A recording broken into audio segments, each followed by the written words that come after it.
অপু বিশ্বাসকে খুঁজে পাওয়া যাচ্ছে না। নেপালের ভূমিকম্প ও বন্যার পর থেকে তিনি এখন কোথায় আছে তার অবস্থানও পরিষ্কার নয়। এই রকম নতুন নতুন ভিডিও দেখতে চাইলে আমাদের চ্যানেলটিকে সাবস্ক্রাইব করুন। ভিডিও ভালো লাগলে লাইক দিন, যদি কোনো পরামর্শ থাকে অবশ্যই কমেন্ট করে জানাবেন এবং অন্যকে দেখার জন্য শেয়ার করুন।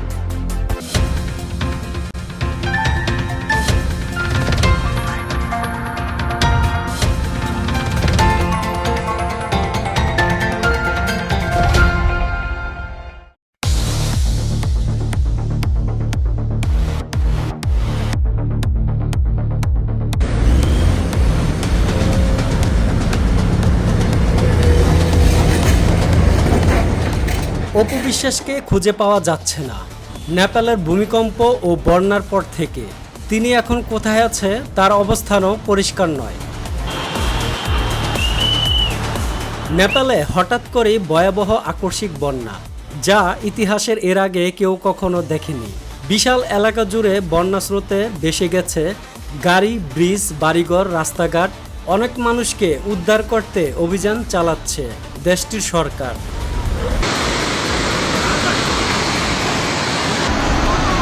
এমনকি নেপাল ও চীন সীমান্তে তার তীব্রতা ছড়িয়ে পড়েছে, যা দেখা গেছে এক ভয়াবহ বিস্ময়কর চিত্র। হলিউড সিনেমাকেও হার মানিয়েছে, যা এটি একটি বাস্তব ঘটনা, অবিশ্বাস্য কাণ্ড।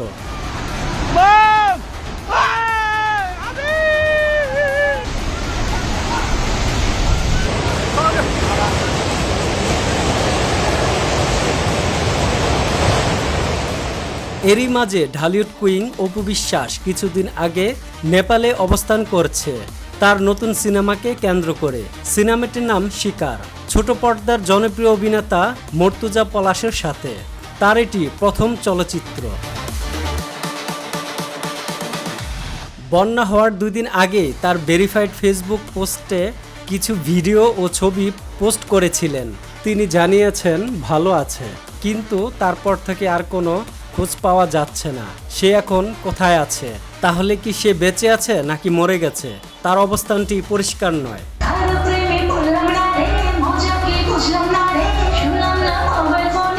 তার সাথে অনেকেই অনেকভাবে যোগাযোগ করার চেষ্টা করছে, কিন্তু কোনো সাড়া পাচ্ছে না।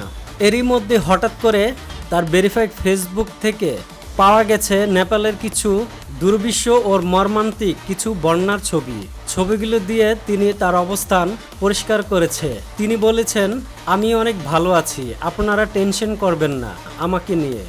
বাট আমি অপু বিশ্বাস যদি বলি, আমার যদি প্রতিভা থাকে, আমার যদি যোগ্যতা থাকে, তখন কোনো প্রতিবন্ধকতায় আসলে বাধা সৃষ্টি করে না। তখন অটোমেটিক্যালি যোগ্যতায় তাকে নিয়ে যায় তার ভালো জায়গায়, তার ডেস্টিনেশন পয়েন্টে। এবং তিনি আরও বলেছেন, আপনাদের ভালোবাসা ও আন্তরিকতা দেখে আমি মুগ্ধ। আপনারা সবাই ভালো থাকবেন, আমার জন্য দোয়া করবেন। অবশ্যই আপনারা দেখেছেন আমি সবসময় যে সিনেমাগুলো করেছি, সেই সিনেমাগুলো বড় বড় ছিল, একদম কি বলে যাকে মানে একটু গল্প প্যাটার্ন সিনেমাটা ছিল না, বাণিজ্যিক ঘরানার সিনেমা ছিল, যেটাকে বলে এক বাক্যে। আর বরাবরের মতো আমি অলওয়েজ রোমান্টিক হিরোইন থাকতাম। সিনেমাটিকে ঘিরে অপু বিশ্বাসের অগাধ বিশ্বাস।